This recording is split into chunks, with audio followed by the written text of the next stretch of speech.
contra el pueblo de Israel. Israel tuvo miedo y llamaron el profeta Eliseo para profetizar. Y sabe que el profeta no quería ir. Él dijo: ¿qué tengo contigo? Anda a buscar a los profetas de tu padre, de tu madre. Él no quería ir.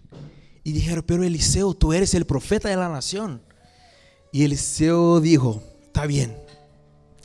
Entonces tráeme un tañedor. Y sabe que me pongo a pensar en eso. Y en mi cabeza, Eliseo comenzó a disfrutar de un ambiente de adoración. Y mientras el tañedor tocaba, el interior de Eliseo se puso en orden. Yo no sé cuánto tiempo él estuvo ahí. Si 1 hora, 1 hora y media. Me imagino con los ojos cerrados, poniendo todo su interior en orden. Y las escrituras dicen que en un momento vino la mano de Jehová sobre Eliseo y él profetizó. Entonces, no queremos solamente hacer un fondo musical, porque no queremos tocar tu alma. Queremos que tu mente sea transformada. Yo te bendigo para que escuche los sonidos del cielo y se mueva como un tañedor. Y yo voy a tratar de comunicar lo que Dios desea hablar. Amén. Yo quiero hablar acerca de paternidad de Dios y cómo nosotros nos portamos delante de esta paternidad. Lucas capítulo 15.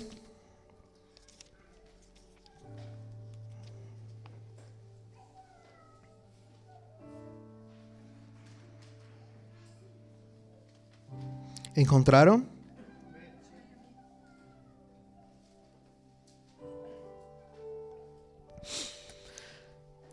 El 11 dice así: también dijo, un hombre tenía 2 hijos. Repita, 2 hijos.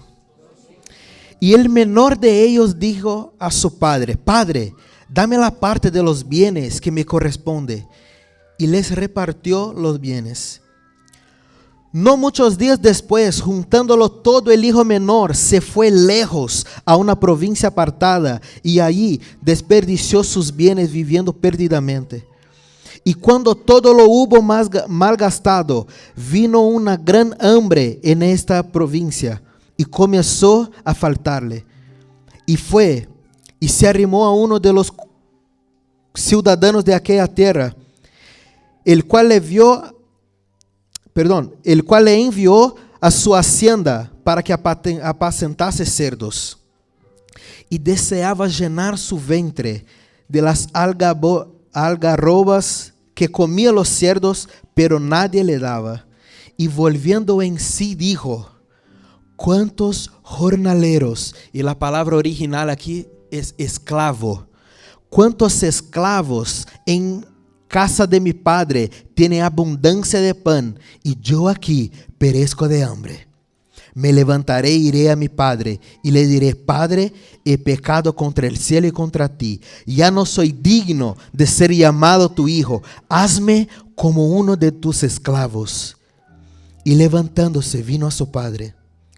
Y cuando aún estaba lejos, lo vio su padre, y fue movido a misericordia, y corrió y se echó sobre su cuello y le besó. Si seguimos leyendo la historia, vamos a ver que después el padre hace como una fiesta para este hijo, porque estaba perdido. Y el hermano más grande estaba en el campo, y cuando vuelve, mira la fiesta y no quiere entrar en la casa. Esta historia habla de 2 hijos, y diferente de cómo pensamos, no se trata de un pródigo, porque los 2 hijos son pródigos, porque ninguno de los 2 disfrutaba del padre. ¿Sabe que este título que tiene? Por ejemplo, aquí tiene un título: parábola de la dracma perdida, parábola del hijo pródigo. ¿Sabe que este título no tiene en los escritos originales? No existe eso. Eso nos ayuda para encontrar un texto mejor. Pero ¿sabe qué? Nos dificulta entender toda la historia. Porque nuestra mente pensamos, si aquí hay otro tema, entonces estamos cambiando de historia, estamos cambiando de tema. Y nos dificulta considerar todo el contexto. Ahora, ¿qué representa esos dos hijos? ¿Y por qué yo digo que los dos eran pródigos? Porque hay por lo menos dos palabras en el original griego para hijos. Y en el versículo 11, cuando dice que el padre tenía dos hijos, la palabra es teknon. Repita, teknon. Significa un hijo inmaduro, un niño espiritual. Hay también una otra palabra que es la palabra huios, que es un hombre maduro, entendido. Pero ellos, los dos, eran teknon, eran niños, no eran maduros todavía. Ahora, vamos a ver de qué se trata esta parábola. ¿Para quién Jesús está hablando eso? Versículo 1, capítulo 15, 1. Se acercaban a Jesús todos los publicanos y pecadores para oírle. Repita, publicanos y pecadores. Primer grupo. Versículo 2. Y los fariseos y los escribas murmuraban diciendo, a los pecadores reciben y come con ellos. Repita, fariseo y publicanos. Segundo grupo. Para que tú entiendas mejor, ustedes serán los pecadores. Amén. Tienen cara de pecadores. Y los publicanos. ¿Ya? Ustedes tienen cara de fariseos. Entonces serán los fariseos y escribas. Amén. Mira, los fariseos eran fieles en la finanza, conocían la Biblia. Es mejor que pecador, creo. Ahora, ¿quién eran los publicanos y pecadores? Los pecadores eran una clase de personas que vivían cometiendo todo tipo de pecado. Adúlteros, ladrones, mentirosos. Y los publicanos, a la vista de los judíos, eran peores que los pecadores. ¿Por qué? Por dos motivos. Porque los publicanos trabajaban para el imperio romano. Eran la gente que cobraba los impuestos. Y Roma gobernaba sobre este pueblo. Entonces, para los judíos, un judío que se sometía al imperio romano eran traidores.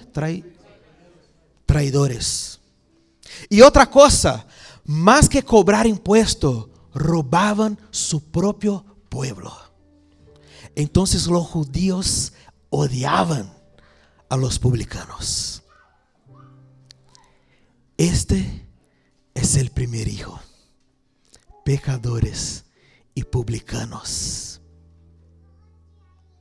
Ahora hay un segundo hijo en la historia. ¿Quién eran?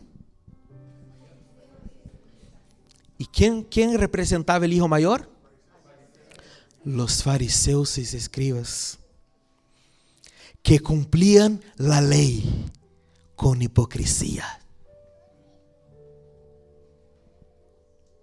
Los escribas era quien interpretaba la ley, conocían mucho de Biblia, pero no practicaba el amor, el perdón, misericordia, justicia. El segundo hijo de la parábola. Y Jesús está diciendo que los dos son teknos, son hijos que todavía no son maduros, son niños espiritual. Y a los dos el Padre los recibe. Ahora quiero contar una cosa. Porque los pecadores eran aplastados por una culpa echada por los fariseos y escribas, que se sentían superiores a este hijo. Ahora, ¿qué Jesús está diciendo? Que ambos vivían el mismo ciclo, solo estaban en posiciones diferentes, pero los dos vivían sin disfrutar el Padre. Ahora, antes de contar esta parábola, Jesús cuenta dos parábolas antes, de la oveja y de la dracma.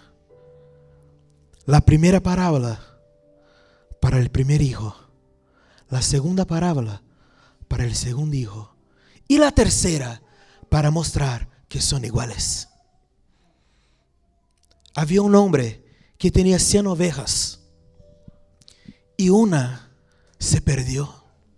Estaba lejos del Padre. ¿Y sabe qué el Padre hizo?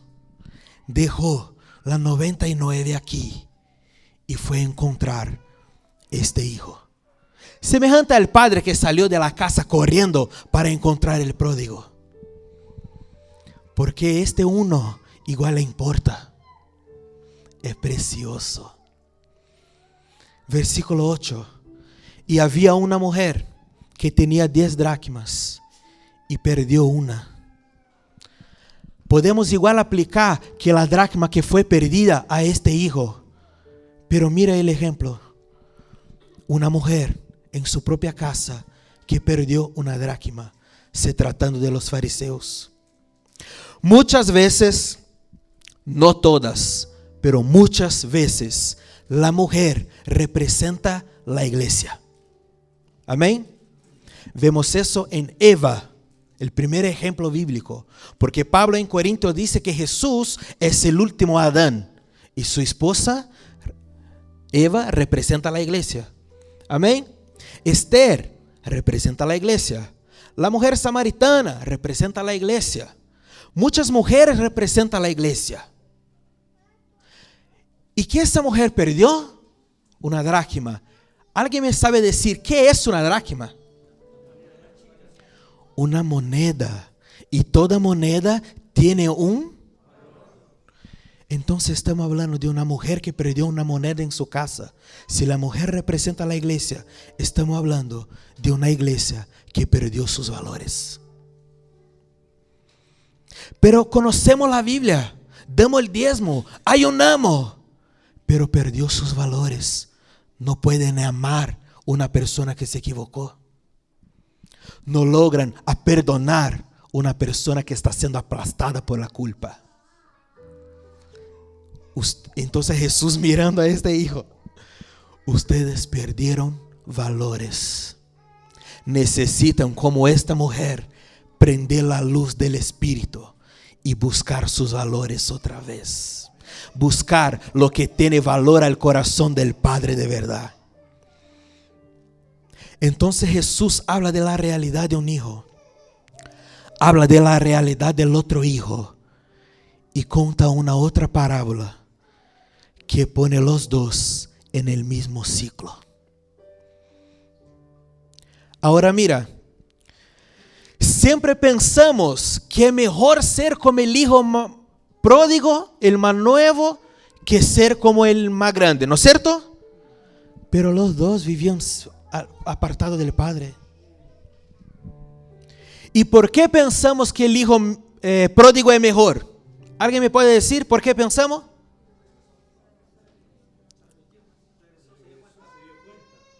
Se dé cuenta, pero eso no es arrepentimiento. ¿Por qué?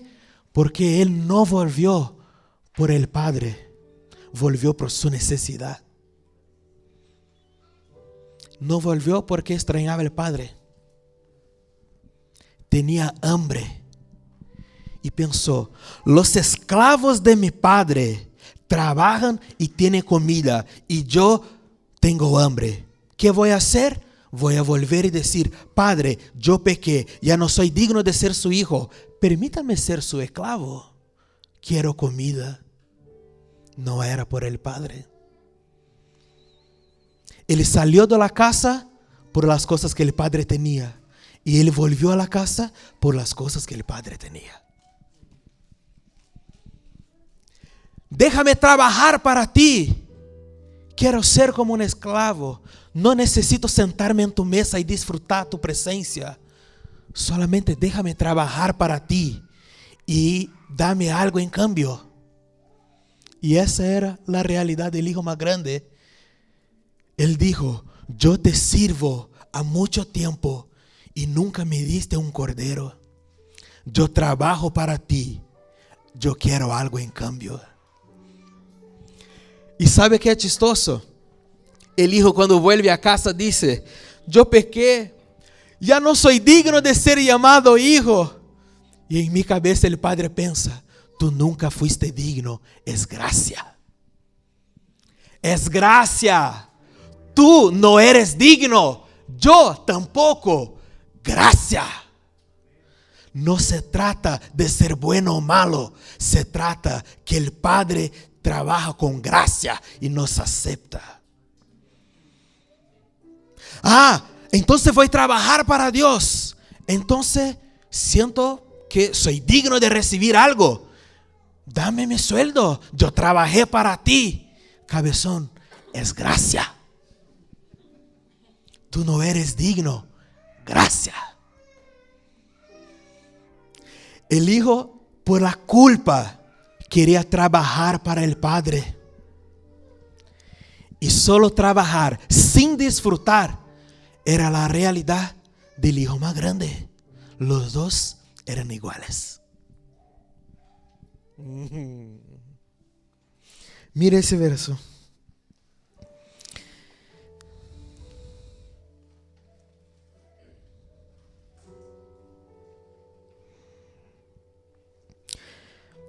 $28 para que entiendas.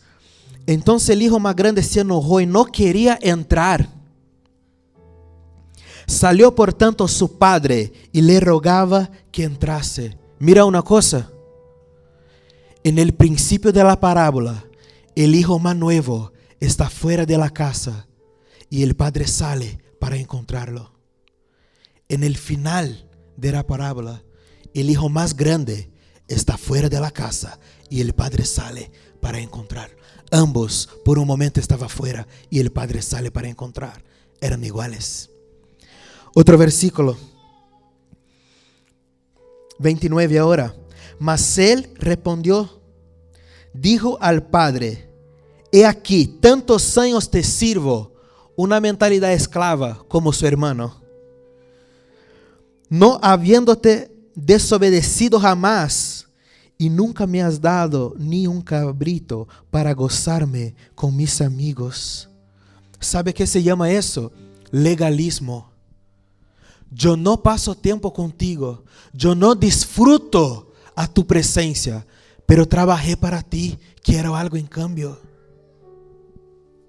Porque cuando vivimos en pecado nos sentimos culpables. ¿Y qué hacemos? Queremos trabajar mucho para el Señor. No, porque Dios tiene muchas obras, Dios tiene muchas cosas. No, Dios no tiene muchas obras. Cuando preguntaron a Jesús, ¿cuáles son las obras de Dios? Plural. Jesús responde en singular. La obra de Dios es esta. 2 puntos. ¿Para qué creen en aquel que Dios envió? A saber, Cristo. ¿Cuál es la obra de Dios? Manifestar su Hijo primogénito. Entonces comenzamos a trabajar mucho para Dios. Pero ahí entramos en un legalismo y queremos algo en cambio. Y pensamos que Dios es obligado a nos bendecir. Pensamos que una basura de plata que ofrendamos hace Dios cautivo de nuestra ofrenda. Estábamos en Bolivia. Y fuimos a una iglesia y comenzaron a decir, trae tu diezmo, trae tu ofrenda y pide lo que quiera que Dios tiene que darte. Porque el chico que estaba delante dijo, yo traje mi diezmo y yo estoy ahora pidiendo un celular. Y dije para Dios, hasta la marca, el modelo y el color, porque Dios tiene que dar. Pero después cometieron un equívoco mayor que este. Me pasaron el micrófono. No, hermano, no haga eso. Y con mucho amor y con mucha ira santa, yo traje una palabra diciendo que Dios no es cautivo de la basura de la plata que podemos traer.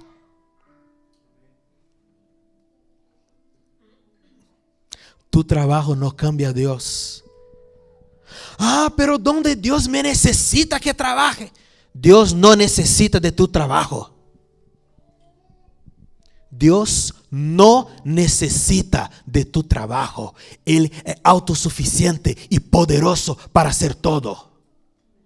Pero es padre y tiene placer de trabajar con sus hijos. Esta es la clave. Pero Dios puede hacer todo solo. Nosotros recibimos en nuestra iglesia a un budista muy influente en el budismo. ¿Sabe cómo se convirtió? Solo. Nunca había escuchado el evangelio y Jesús se le presentó en su pieza, en su cuarto. Y cuántas historias así nosotros conocemos de tribus indígenas que Jesús apareció. ¿Por qué? Porque Dios puede hacer todo solo, no necesita de nosotros. Yo trabajé legalismo sin disfrutar de tu presencia. ¿Y sabe qué legalismo genera? Soberbia. Se sentía más digno que su hermano, se sentía mejor que su hermano. La culpa llevó al legalismo que lo condució a la soberbia. Proverbios 16:18 dice que la soberbia genera la caída. La soberbia te lleva a la caída. ¿Y sabe qué la caída genera? Culpa. Que te lleva a trabajar sin disfrutar de Dios. Legalismo. Te hace sentir tan importante, especial. Soberbia genera caída que te lleva a la culpa. Legalismo, soberbia, caída, culpa. El ciclo que los dos vivían. Esta parábola no se trata del hijo más chico y ni del hijo más grande. Se trata del padre. Y algo interesante, el padre vivía en una hacienda, una casa grande como en un campo. Y dice las escrituras que cuando el hijo más nuevo viene, el padre sale corriendo. ¿Sabe qué es más hermoso? Es porque en la ley, un hijo que deshonrase a su padre tenía que ser apedreado. Y cuando el hijo vuelve, antes de llegar a la casa del padre, tenía que pasar por todo el campo. Y iba a pasar delante de los esclavos del padre. Y estos esclavos podrían apedrear al hijo porque deshonró a su padre. Entonces cuando el padre ve el hijo de lejos, sale corriendo para que su hijo no sea apedreado. Y cuando llega, lo abraza. Ahora mira el versículo 1 otra vez.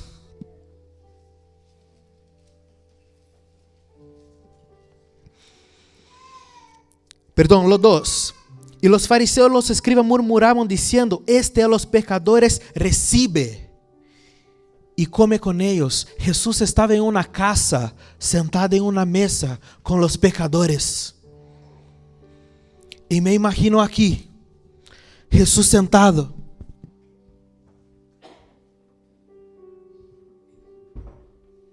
Sentado en la mesa. Con el hijo más nuevo. Con los pecadores, los publicanos, rechazados, que vivían aplastados por la culpa. Y Jesús comiendo con ellos. Y de repente, en la puerta, llega el otro hijo, los fariseos y escribas, y diciendo: ¿qué? Recibió los pecadores, están comiendo con ellos.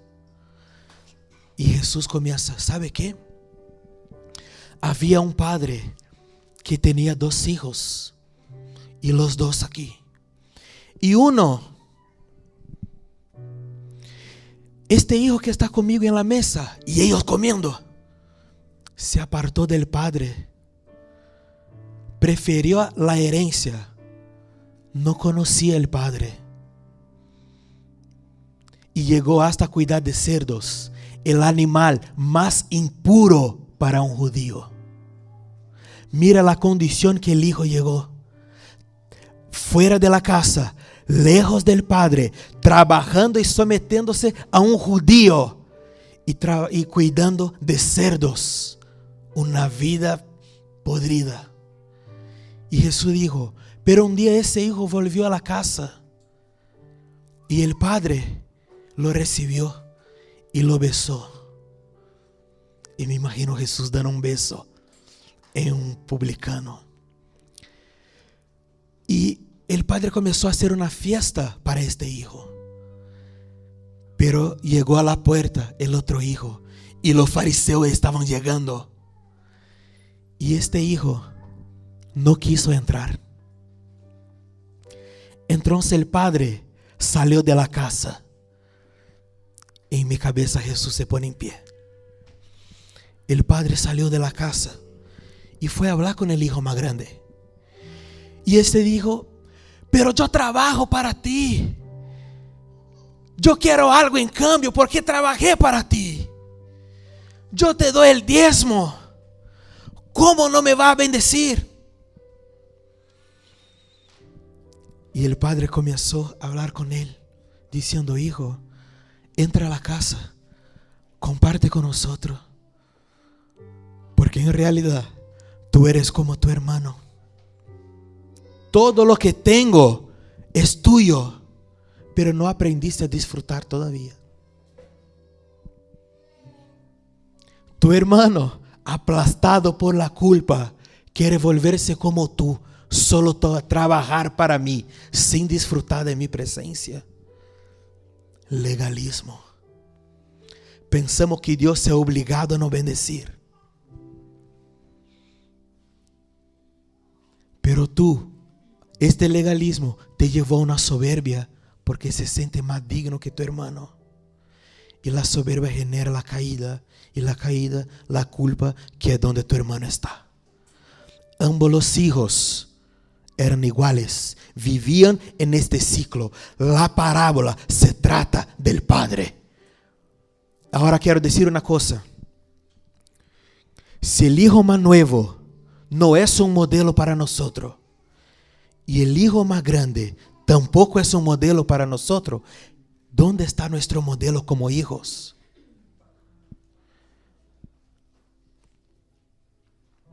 Nuestro modelo como hijo está en el tercer hijo de la parábola.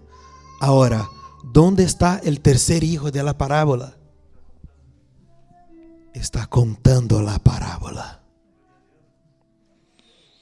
Dos padres. El padre tenía dos hijos, ambos tequinón, inmaduros. Nuestro modelo está en el hijo que está contando la parábola, el Huios de Dios, el hijo maduro. Este hijo es nuestro ejemplo, que no trabaja para tener algo en cambio, pero entiende que el padre es suficiente para hacer todo. Pero él dice, ¿sabe qué? Mi padre está trabajando hasta ahora, entonces yo también trabajo. Yo estoy haciendo lo que veo mi padre hacer. Abandono mis obras, abandono mi voluntad y estoy involucrado en las cosas que mi padre está haciendo. Este es nuestro modelo. Y la parábola se trata del padre, que cuando los dos están lejos, están fuera de la casa, el padre se acerca y lo reciben. Amén. Te quiero invitar, tú que te sientes como hermano más nuevo,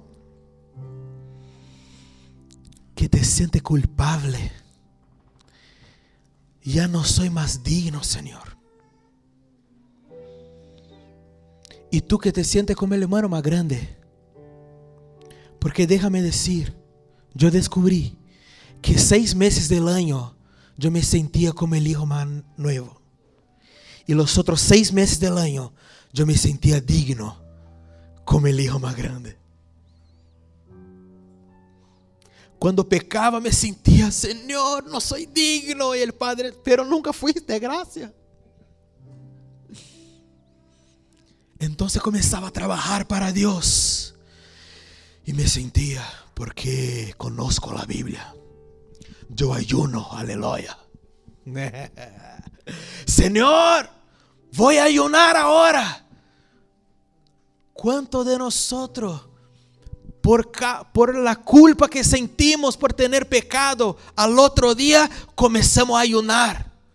Yo ya hice eso un montón de veces. Pecaba y me sentía sucio. El otro día de ayuno para compensar mi culpa. Y después estaba bien en un proceso. Y yo alabo, adoro, toco, canto, predico. Aleluya, estoy ayunando. Señor, ahora tú tienes que usarme porque al final estoy ayunando. He obligado a usar mi vida, aleluya. Y tienes que bendecirme.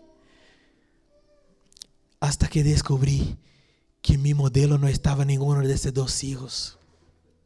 Estaba en el tercer hijo, el maduro. Y comencé a abandonar la naturaleza del hijo más nuevo y del más grande. Y comencé a me revestir de la naturaleza del hijo primogénito.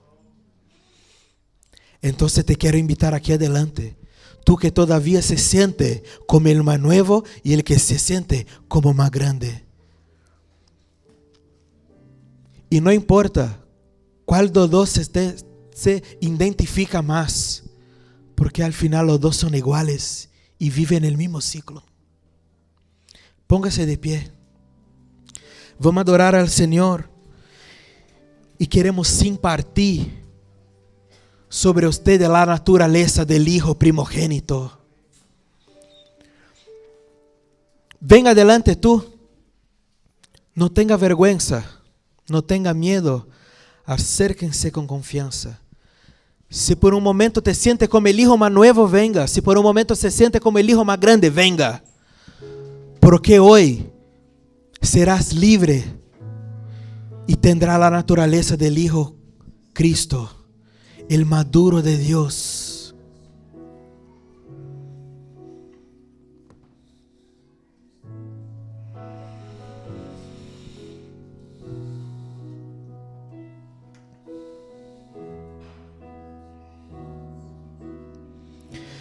Te quiero decir una cosa.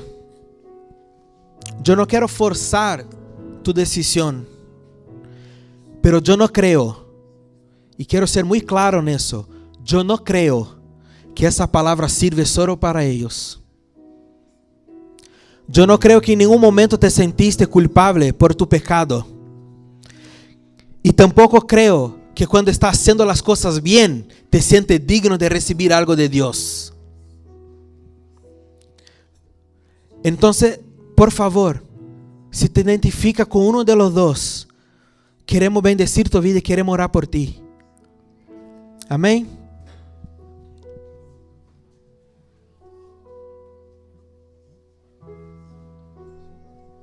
Quiero invitar al equipo de administración que venga, por favor, a orar por estas personas, a bendecir a estas personas. Y ustedes,